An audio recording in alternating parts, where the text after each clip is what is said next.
오늘 굉장히 중요한 날입니다. 인류 역사상 오늘이 아니면 절대 있을 수 없는 날입니다. 오늘은 지나가면 다시는 돌아가지 않는 아주 귀한 날입니다. 이 귀한 날에 예배를 드릴 수 있는 것은 그리스도인들에게 굉장한 피조물에게 어마어마한 축복입니다. 오늘 제가 나누고 싶은 말씀은 설교라기보다는 저의 간증입니다. 제가 지난 5년 동안에 이 교회에 와서 오늘이 23번째 설교입니다. 제목을 깊은 곳으로 했는데 제가 어떻게 이 깊은 곳으로라는 제목으로 설교를 하는지 오늘 한번 여러분들 가지고 있는 마음을 다해서 한번 들어보는 그런 시간이 되었으면 좋겠고, 특별히 신앙이라 하는 것은 제가 거듭 말씀드리지만 해석입니다. 여러분들이 어떠한 경험을 하든지 해석을 성경대로 할 수 있어야 됩니다. 성경대로 해석하지 못하는 경험은 여러분들 개인적인 골방에 가다 놓으셔야 돼요. 복음이라 하는 말은 누구든지 어떤 환경에 있든지 어떠한 배경을 가진 사람도 이해하고 공감하고 마침내 복된 얘기로 들리는 걸 복음이라고 합니다. 그래서 복음은 성경적이어야 돼요. 오늘 제가 경험한 2008년 2월 19일 날 경험한 얘기를 제가 하고자 합니다. 그 전하고 그 후에 있어가지고 오늘 26일이잖아. 저의 삶은 전혀 달라졌습니다. 그래서 2008년 2월 19일이 날짜가 중요한 게 아니고 저희 삶에 큰 획을 그은 어떤 분기점이 되는 날입니다. 제가 2008년 2월 19일 날 제가 신앙생활을 30년을 했을 때입니다. 그러고 지금 시간이 흘러가지고 원래 이제 13년째로 접어듭니다.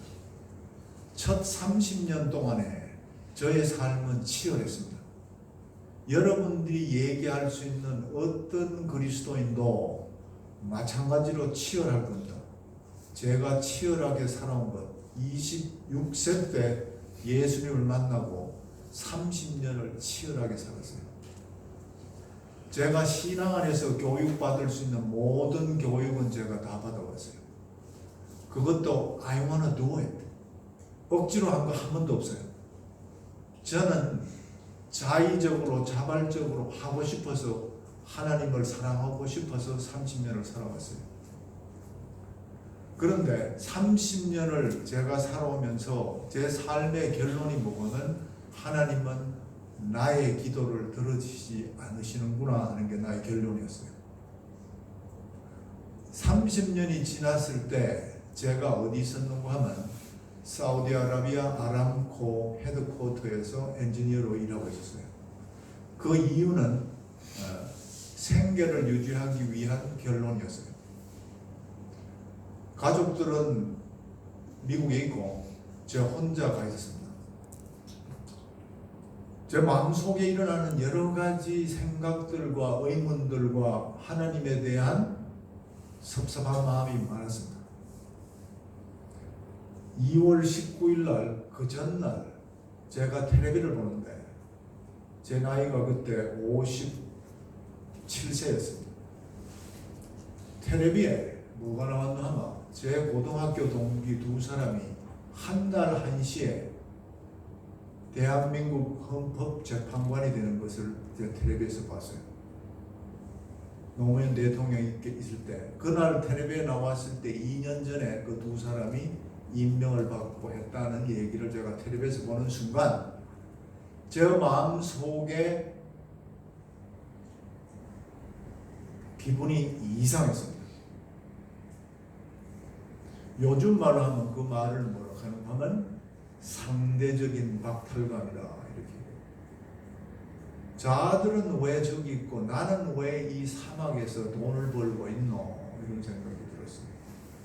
그런데 중요한 것은 환경이 문제가 아니라 왜 30년 신앙생활을 치열하게 한 최호진이라는 사람이 나이가 57세에 30년을 신앙생활 했는데 왜 저런 일로 동기가 좋은 직장에 갔다 하면 감사해야 되는 일에 왜 내 마음이 흔들리노? 이런 말이에요. 하나님의 메시지가 그 속에는 처음에는 전혀 감지가 안 됐어요. 그 다음날 아침에 일어나서 평상적으로 LA에 있는 집사람하고 통화를 했어요. 그래서 제가 이렇게 얘기했습니다. 어제 기분이 아주 안 좋다. 왜 내한테 이렇게 치열하게 살아온 신앙생활을 해오 많은 하나님의 역사도 봤지만은 하나님이 움직이시고 하나님이 나를 사용하는 것까지 경험한 내한테 왜 이런 상대적인 박탈감이 있노? 지금 대한민국에 있는 사람들의 많은 젊은이들이 흑수저, 금수저 논란이 있다는 말은 정확하게 제가 57살 때 경험했던 말하고 같은 말이에요. 신앙생활을 하지도 않은 20대 젊은이들이 느끼는 상대적인 박탈감이나 신앙생활을 치열하게 한 최호진이라는 사람이 30년 지나가지고 느낀 박탈감이나 그 박탈감의 강도는 다를지 모르지만 내용은 같아요. 제가 집사람한테 아마 이 느끼는 감정은 사도 바울이 자기 몸속에 있는 가시를 얘기할 때하고 같지 않았나 하고 얘기했더니 집사람이 웃기지 마세요 하고 전화를 걸더라고요. 문제는 그때부터 제 기분이 너무 나빴어요. 그 전까지는 그냥 기분이 상대적인 박탈감이었는데 저 딴에는 저하고 가장 가까운 사람한테 제 마음을 털어놓자 말자 어마어마한 소위 리젝션을 받은 거죠. 그럼에도 불구하고 30년을 치열하게 살았기 때문에 아침에 출근하기 전에 통상적인 큐티를 하려고 기도하고 눈을 감는데 갑자기 하나님께서 저한테 말씀하셨어요. 30년 치열하게 사는 동안에 한 번도 들어보지 않은 하나님의 음성이었어요. 하나님 음성이 영어인지 히브리 말인지 한국말인지는 전혀 기억을 못해요. 그런데 저한테 두 가지 뚜렷한 얘기를 하셨어요. 첫 번째는 보면 하나님은 굉장히 화가 나셨어요. 두 번째는 뭘 얘기하셨나 하면 너는 지난 30년 동안에 어떻게 해서 반복적으로 십계명의 10번째를 범하고 있느냐 하는 질문이었어요. 저는 그 말씀을 듣자마자 정신이 아득했습니다.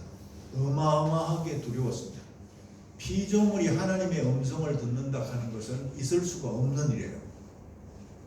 그것도 한 클리어한 문장으로 들었다는 말은 저는 죽어 마땅한 사람이에요. 그런데 그 내용이 십계명의 10번째였어요. 제가 치열하게 30년을 살았지만 십계명의 10번째가 떠오르지 않았어요. 저는 온몸이 사시나무 떨리듯이 두려우면서 옆에 있는 성경책을 찾기 시작했어요. 창세기 출애굽기 20장에 나오는 십계명이었습니다. 펼치자 말자 십계명의 첫 번째가 뭐고 하면 Do not covet. 탐하지 말라. 내 이웃의 여인을 탐하지 말라가 제일 먼저였어요. 내 이웃의 재물을 탐하지 말고 거기에 나오는 십계명은 전부 다가 탐하는 얘기밖에 없어요. 그런데 제 영혼 깊은 곳에서 옳습니다 하는 탄식이 나오기 시작했어요. 그러고 나서 저희 삶은 완전하게 달라졌어요. 오늘 제가 말씀드리고 싶은 것은 저에 있었던 이 아주 개인적인 경험을 성경대로 제가 풀어봤으면 싶어요. 오늘 본문인 신명기 11장 10절에서 13절입니다. 유대 민족이 마침내 애굽에서 출발해가지고 홍해를 건너는 위대한 경험을 하고 난 다음에 광야 한복판에 서 있었습니다. 그 입장은 제가 30년이라는 치열한 신앙생활을 하고 난 다음에 사우디아라비아 사막 한가운데 서 있던 저희 모습과 흡사했습니다. 거기서 하나님께서 하시는 말씀이 뭐가? 내가 들어가 차지하려고 하는 땅은 네가 30년이나 치열하게 살면서 네가 누리고 싶은 그 땅은 뭐고 하면 네가 이때까지 있었던 그 세상이 아니다, 이런 얘기였어요. 유대 민족들이 430년을 고센 땅에 살았어요. 애굽 땅에 살았습니다. 그 땅은 어떤 땅인가 하면 하나님이 정확하게 설명하십니다. 그 땅은 항상 물이 넘치는, 나일강이 물이 넘치는 땅이었어요. 그 땅에는 물이 풍부한 땅이었어요. 그러고 1년에 한 번씩 범람을 하는 것들만 그 범람했던 토양은 어마어마하게 많은 영양분을 가지고 있었어요. 심으면 60배, 100배의 결실이 나오는 그런 땅이었어요. 그런데 내가 니를 끄집어내가지고 지금 원하던 그 약속의 땅은 어떤 땅이고 하면 절대 물이 나오지 않는 땅이다. 저한테 말씀하셨는 30년 동안에 하나님이 끊임없이 하신 말씀이 뭐냐면 네가 왜 나를 찾아왔노? 네의 필요는 뭐고? 네가 알란가 모르는데 내가 얘기하는 이 천국은 이 세상하고 전혀 다르다. 그런데 너는 지난 30년 동안에 이 세상에 있는 일처럼 천국을 살아왔네. 택도 없다고. 그게 그날 아침에 하나님께 저한테 말씀하신 거예요. 왠가 하면 천국은 이 세상하고 전혀 달라요. 천국은 전혀 달라요. 이 세상은 가장 쉬운 얘기 중에 하나가 zero sum game입니다. 이 세상은 내가 가지만 너는 못 가져요. 이게 어디까지 가는가 하면 결혼까지 갑니다. 죄송합니다만 저는 이 세상에서 가장 괜찮은 여자를 제가 찾았잖아요. 여러분 절대 못 찾아요, 이 사람을. 이게 이 세상에 있는 원리예요. 내가 가지는 것만 너는 절대 못 가진다 하는 이 세상의 원리입니다.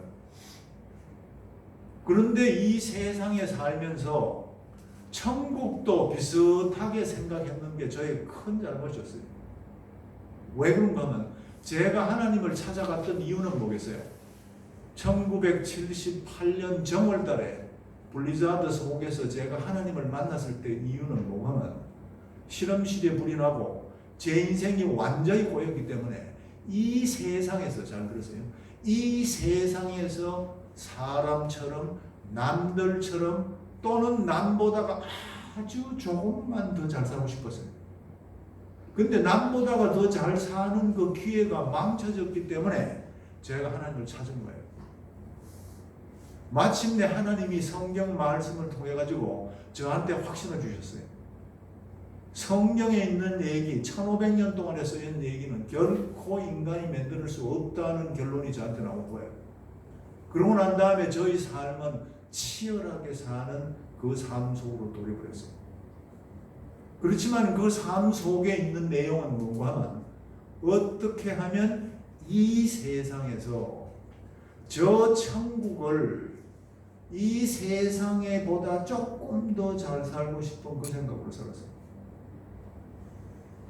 That ain't gonna work. 그런 얘기는 천국에서는 통하지가 않습니다. 제가 지난 30년, 오늘까지 42년을 살아오면서 이 세상에 사는 그리스도인들 대충 제가 한 서너 가지 내지를 얘기를 할 수 있어요. 그게 제가 본 그리스도인들이라고 얘기할 수 있지만 제 자신을 보면 정확하게 그래요. 첫 번째 부류의 사람들은 어떤 사람인가? 이 땅에서 잘 살기 위해서 천국이 필요해요.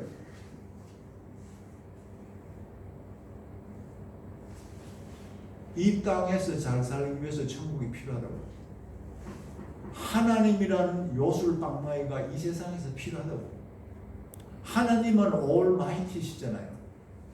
왜 하나님의 그 어마어마한 능력이 이 세상 내가 미물 같은 내가 그냥 조금 말도 안 요구하고 옆집 사람보다 요만큼만 돈 더 잘 살게 하는 게 뭐가 더 나나 하는 생각이 꽉 찬 게 저희 삶이었어요. 오늘날도 그 생각으로 사는 사람들이 많아요. 이런 사람들 중에서는 대충 제가 봐서는 세 부류 사람들이 있어요. 첫 번째 부류 사람들이 순수한 좌파 세력이에요. 제가 정치 얘기하는 게 아닙니다. 순수한 좌파란 말은 이 사람들은 극히 뛰어난 휴머니스트들이에요. 이 사람들은 자기 몸을 불살라서 가난한 이웃을 도와줄 수 있는 사람이에요. 이 사람들이 이렇게 자기 몸을 불살라가면서 이웃을 도와줄 수 있는 이유는 뭐예요? 이 잘못된 세상에서 저 천국을 끄집어 내려와가 이 세상을 바꾸고 싶은 거예요. 그게 순수한 좌파입니다. 휴머니스트라고. 두 번째 사람은 여러분도 아마 익숙하게 쉽게 주위에서 볼 수 있는 사람이에요. 요즘 흔히 교회에서 설교단상에서 얘기한 기복신앙을 하는 사람이에요. 이 사람들은 소위 천민자본주의자입니다. 내만 잘 살면 어떤 방법도 관계없다. 자유시장이라는 경제를 이용을 해서 내 삶에 도움만 되는 것 같으면 하나님의 뜻은 이 땅에 이루어진다 하고 생각하는 사람들이 기복신앙주의자들이에요. 그 다음에 세 번째 사람은 이 두 부류 사람들을 적당히 섞어놓은 사람들. 그 섞어놓은 사람 중에 대표적인 사람이 성경에 누구죠? 가롯 유다입니다. 유다는 열심당원 사람이었어요. 열심당원이라는 순수 좌파였고, 그 다음에 이 양반은 가끔 가다 보면 동괴를 만져가지고 돈을 타냈어요. 그 정확하게 이 두 사람을 섞어놓은 사람이 가롯 유다였어요. 두 번째 부류의 사람들은 어떤 사람이냐? 이 땅과 천국을 동시에 소유하고 싶은 사람이에요. 혹시 성경에 그런 사람이 기억나요? 대표적인 인물이 마르다입니다. 마샬. 머릿속에 신경질은 나지만은 내가 주님이 오셨으니까 식사 대접을 해야 돼요. 그래서 식사 대접을 하지 않는 동생에 대해서 당당하게 예수님한테 꾸짖어 달라고 얘기할 수 있는 사람이에요.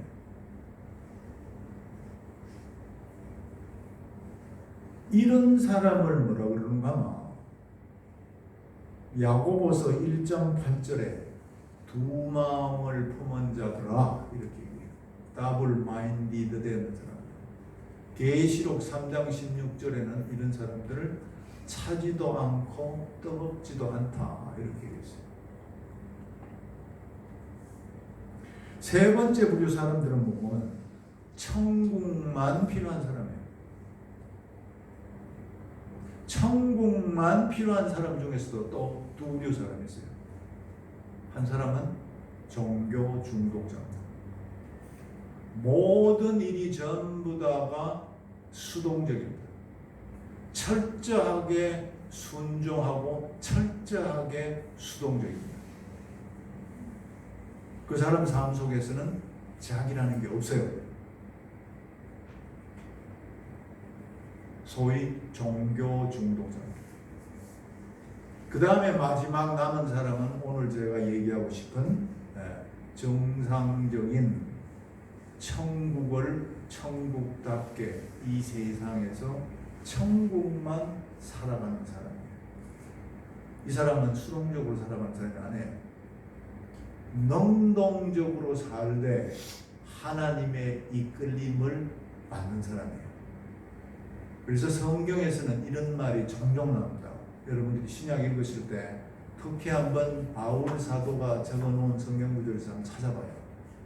Make it known to me. 내가 알았는 줄 알았는데 어느 날 그게 내가 알게 되었네 하는 표현들이 종종 나와요. 내가 믿은 줄 알았는데 내가 믿게 되었네 하는 그런 표현이에요. 그래서 제가 이런 표현을 active passivity다 하고 제가 붙여봤어요. 능동적으로 살면서 그 안에는 하나님의 이끌리심을 받는 자 이런 뜻이에요. 오늘 성경 본문을 좀 더 이해를 하려고 하는 것 같으면 한 두 구절을 좀 더 읽어봐야 됩니다. 그게 어딘가 하면 신명기 9장 3절 4절입니다. 신명기 9장 3절 4절에 보면 오늘 너는 알라 내 하나님 여호와께서 맹렬한 불과 같이 내 앞에 나가신즉 여호와께서 그들을 멸하시고 내 앞에서 엎드러지게 하시리니 여호와께서 내게 말씀한 같이 너는 그들을 쫓아내며 속히 멸절할 것이라. 하나님 여호와께서 그들을 내 앞에서 쫓아내신 후에 지금부터 중요합니다. 내가 심중에 이르기를 내 의로움으로 말미암아 여호와께서 나를 이 땅으로 인도하여 들여서 그것을 차지하게 하셨다 하지 마라. 이 민족들이 악함으로 말미암아 여호와께서 그들을 내 앞에서 쫓아내심이니라. 지금 가나안 7족 속이 그 땅에 몇 년 있었는 줄 아세요? 430년 동안에 살았어요. 아마 여러분들이 실제로 젊은 사람들을 전도를 해가보면 이 말을 성경을 조금 아는 교회 배경이 있는 사람들이 가장 얘기하기 쉬운 얘기 중에 하나가 이 얘기일 수도 있어요.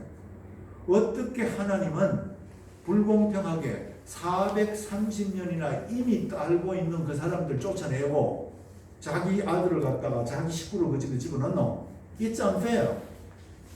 그게 오늘 제가 읽어드리는 이 성경 구절에 나오는 말씀이에요.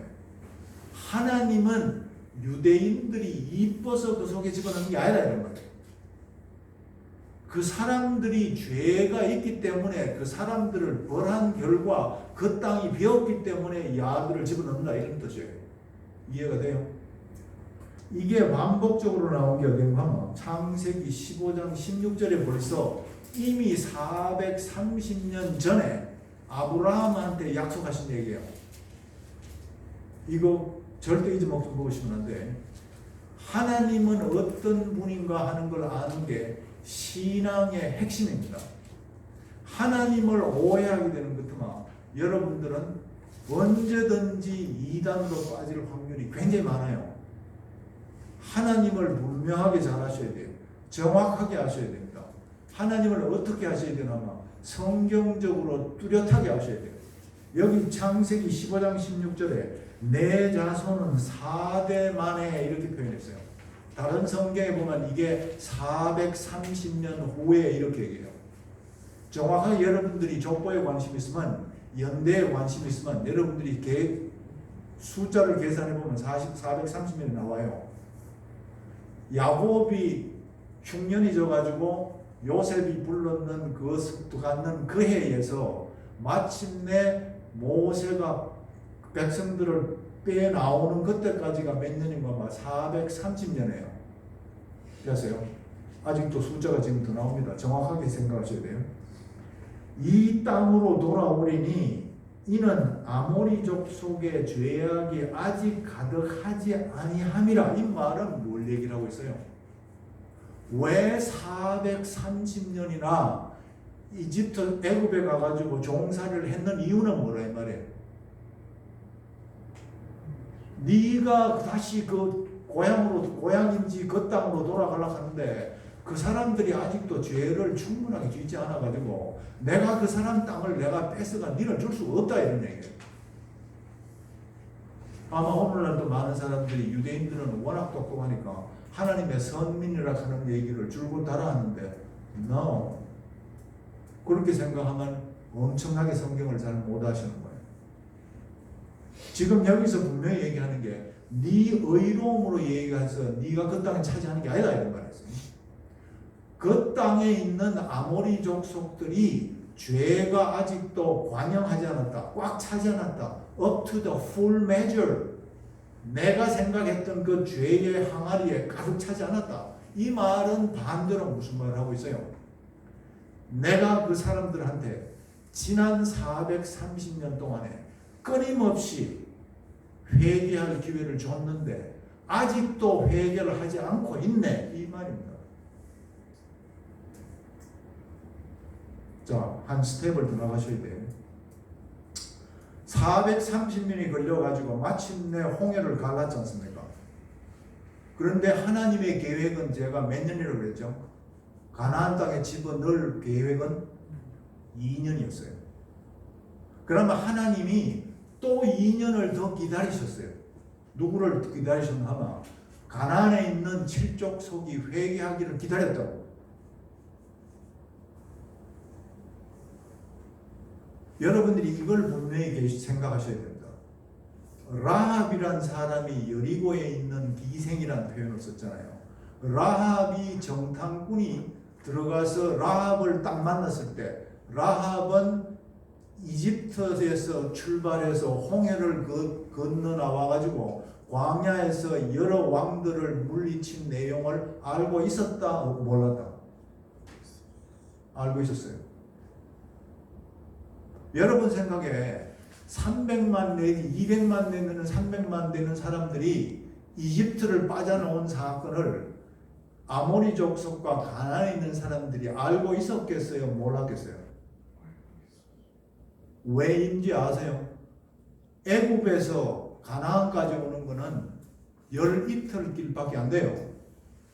걸어가지고 2주면 올 수 있다고. 그러고 그 동네는 교역이 굉장히 활발했어요. 그래서 이집트에서 지금 200만 내지 300만 되는 레이버 포스가 노동력이 빠져나갔다 하면 벌써 빠져나가는 순간에 그 소문이 다 퍼졌어요. 그 소문이 퍼지면서 무슨까지 다 퍼졌겠어요? 애굽에서 일어났던 10대 재앙이 전부 다 퍼졌어요. 그리고 그 재앙을 갖다가 일으키는 장본인이 누구다까지 퍼졌겠어요? 하나님이 그까지 얘기가 나왔다고.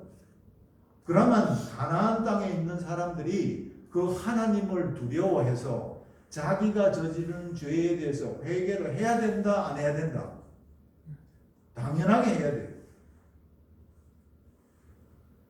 지금 여기서 하나님이 얘기하시는 게 뭔지 아세요? 네가 지금 가장 큰 실수는 뭐가? 최호진, 네가 가장 큰 실수는 뭐가? 네가 무슨 이쁜 구석이 있어가지고 너는 특권을 받은 것이 생각하는 모양인데, no.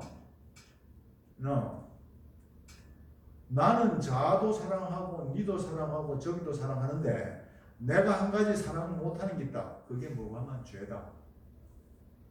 anytime 네가 죄를 또 짓는 것만 난 네 사랑 안 해요.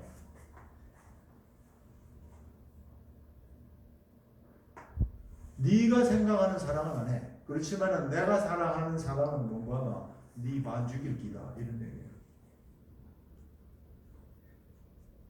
하나님은 징계를 하시는 하나님이고 사생아한테는 징계를 안 하세요. 오직 자한테만 징계를 하세요. 믿는 사람이 죄의 구덩이에서 계속 있으면 하나님이 어떻게 하신다는 말이에요? 가만 안 놔두세요.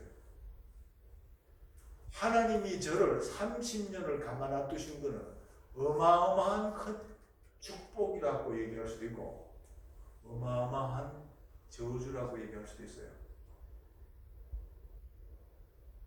저한테는 이제 축복과 저주가 그렇게 중요하지 않아요. 축복이 저주가 될 수 있고 저주가 축복이 될 수 있기 때문에 그래요. 하나님이 계시는 것만 이 세상에 어떤 형태의 무엇도 중요하지 않아요. 이 아모리 족속들이 벌써 432년을 지금 유예했다는 말이에요. 하나님은 저를 갖다가 몇 년을 더 기다리셨나? 30년을 더 기다리셨어요. 저는 엄청나게 성경 공부 인도를 잘했어요.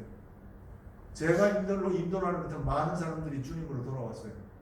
그렇지만은 나 자신은 어떻게 했는가만 마음속에 하나님에 대한 실망감만 정복하고 있었어요. 왜? 나는 이 세상에서 천국을 이 세상에서 있는 원리로 천국을 살고 싶어 했기 때문에 남보다가 조금 더 잘 살고 싶었어요. 누구 안에서? 그리스도 안에서.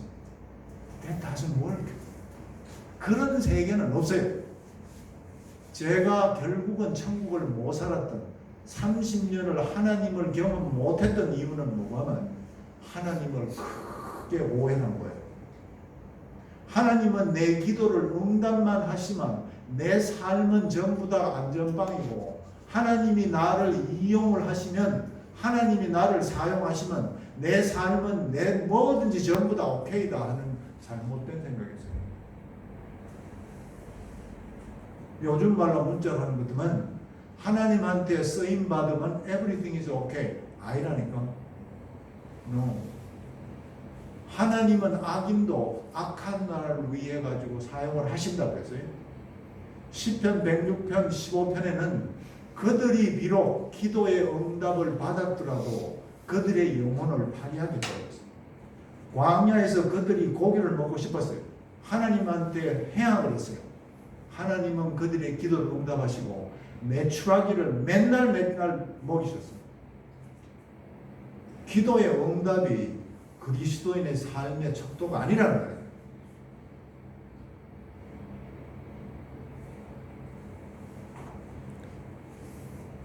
하나님이 오늘도 가장 인류 역사상 귀한 오늘 예배드리게 허락하신 이유는 뭐냐면, 저는 개인적으로 그렇게 생각해요. 천국의 이 비밀스러운 세계를 경험시키기 위함이다, 저는 그렇게 생각해요. 그 천국을 경험하지 못하게 가로막는 건 누구 하면 바로 남들. 내가 가지고 있는 하나님을 오해하는 생각들이고 천국을 잘못 알고 있는 그 사고방식들이에요. 어떤 시간이 오든지 어떤 장소에 있든지 하나님에 대한 뭐가 필요한가 하면, 여기에 본문의 마지막 나오는 성경 구절이 뭐라는가 하면, 너희가 만일 if 청종하고, 만일 하나님 음성을 듣고자 하고, 영어 성경에는 diligently obey라고 되어 있어요. 어떠한 환경에 와도 다시 한 번 더 하나님을 듣고 싶어하는, 여기 청종하는 말에는 회개와 들음과 살핌과 총체적인 내용이 다 포함이 되어 있어요. 자, 여기에서 지금 문제가 또 하나 생깁니다. 432년 만에 정탐꾼 12명을 보냅니다. 가데스반에 12명의 정탐꾼이 들어와서 보고가 뭐냐면, 천국은 우리가 상상했는 그곳이 맞기는 맞는데 우리는 택도 없습니다 하고 보고를 합니다. 그러고 난 다음에 38년을 유예를 하십니다. 하나님이 왜 38년을 더 유예했겠습니까? 430년이나 되는 세월 속에 플러스 2년, 그 다음에 나머지 38년, 470년을 하나님이 유예하신 이유는 뭐겠어요? 아모리 족속이 회개하기를 또 연기를 해주신 거예요. 다른 말로 하는 것 같으면 유대인들이 그 땅에 들어갈 수 없는 사람들이 있었기 때문에 그 사람들을 정리하는 데 38년이 걸렸어요. 하나님은 엄청 정확합니다.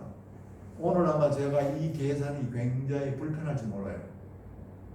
내가 이때까지 알고 있었던 덩굴체 하나님이 축복하시는 하나님으로 알고 계셨던 분은 굉장히 힘들지 몰라요.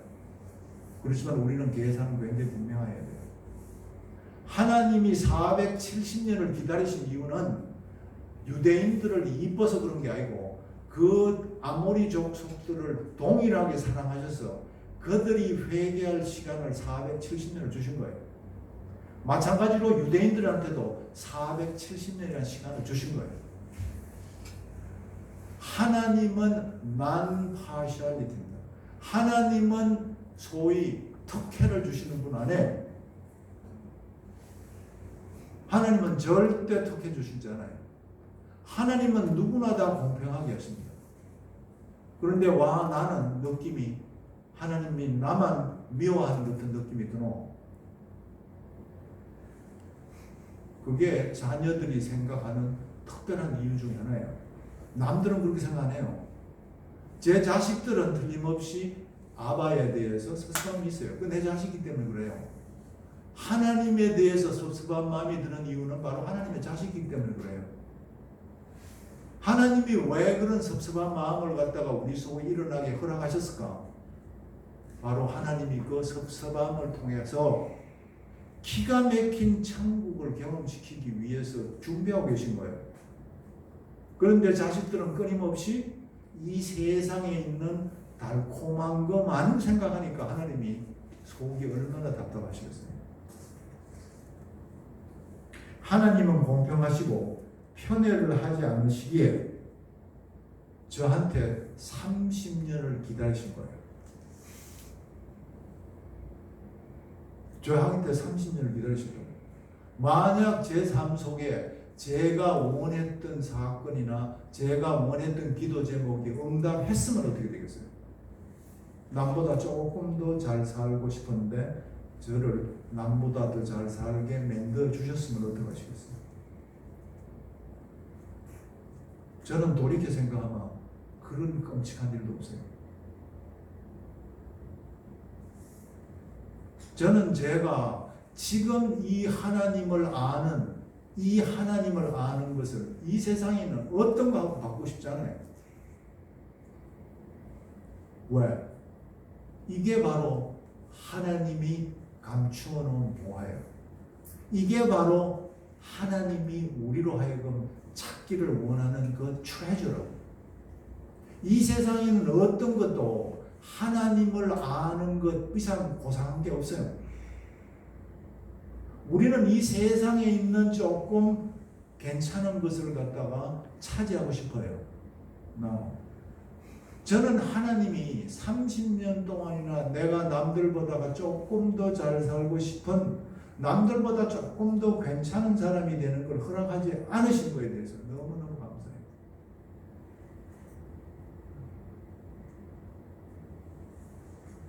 하나님을 아는 그 고상함은 the excellence of the knowledge of the Christ, 하나님의 그리스도를 아는 그 excellence를 갖다가 이 세상에는 어떤 것도 바꿀 수 없어요.